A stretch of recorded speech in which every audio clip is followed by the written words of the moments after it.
Margaret and the Princess Anne were in service for 31 years. Together, they each crossed the channel over 80,000 times. That's more than 2.5 million miles. 100 times the circumference of the Earth. Only once in all that time did disaster strike. It was in 1985. The Margaret approaches Dover Harbor. The pilot is fighting near gale force winds and high seas. There are 370 passengers on board. Suddenly, the hovercraft is blown against the harbor wall.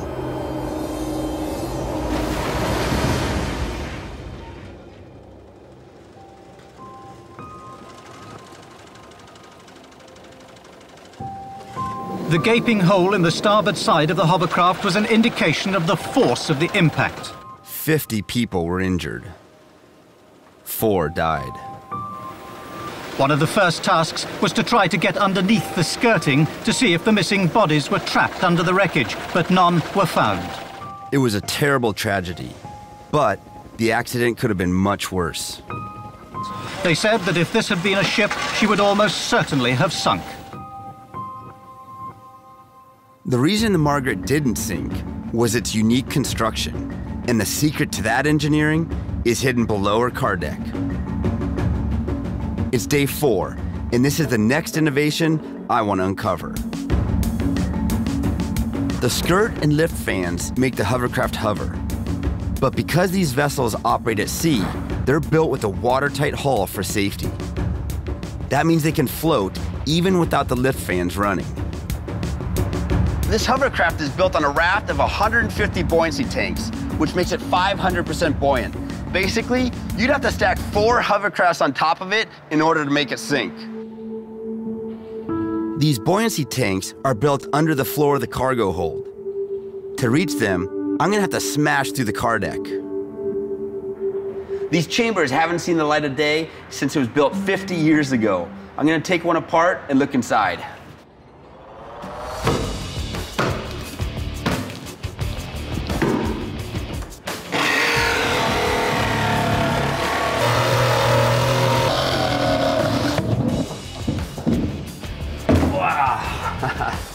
I'm probably the first person to be in one of these in over 50 years. These buoyancy tanks are riveted together and then sealed off by the rigid floor of the car deck.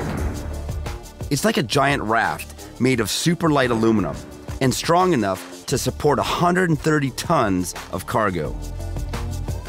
Every tank is watertight, so if one is ruptured and flooded, it won't affect any of the others. The side effect of this design is a giant hovercraft that's actually ultra buoyant. There's 150 of these on this hovercraft. Now I can see why it's virtually unsinkable. This was what kept the Margaret afloat, even when the worst happened. The tanks were a priceless piece of engineering. But today, their only value is as recycling.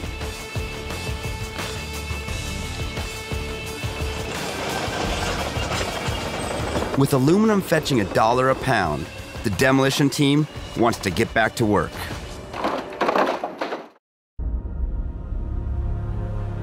I'm getting ready for a once-in-a-lifetime opportunity to take the controls of this US Navy LCAC.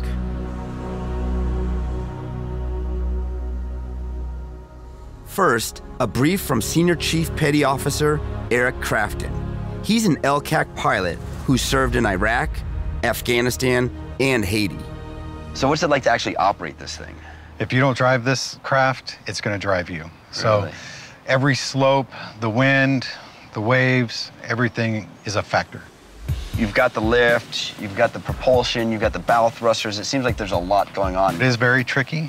You're using your feet for your rudders, your left hand for the props, and they're controlled independently, and your right hand for your bow thrusters.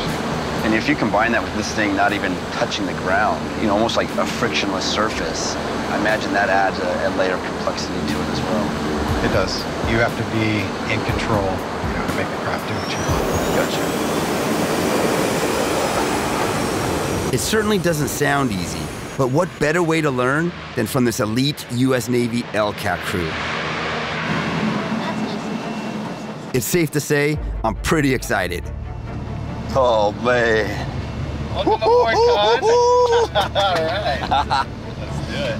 Oh, it's not every day you get to drive a $30 million hovercraft.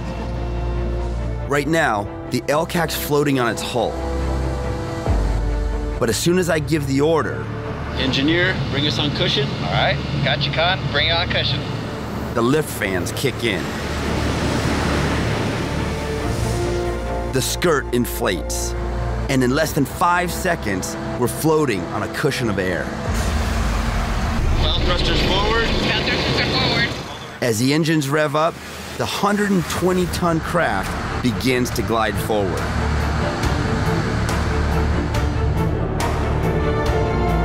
Seconds later, we're pushing 20 miles an hour.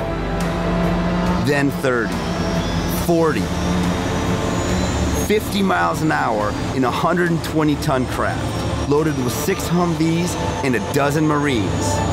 Incredible! Yeah! Oh, it feels amazing.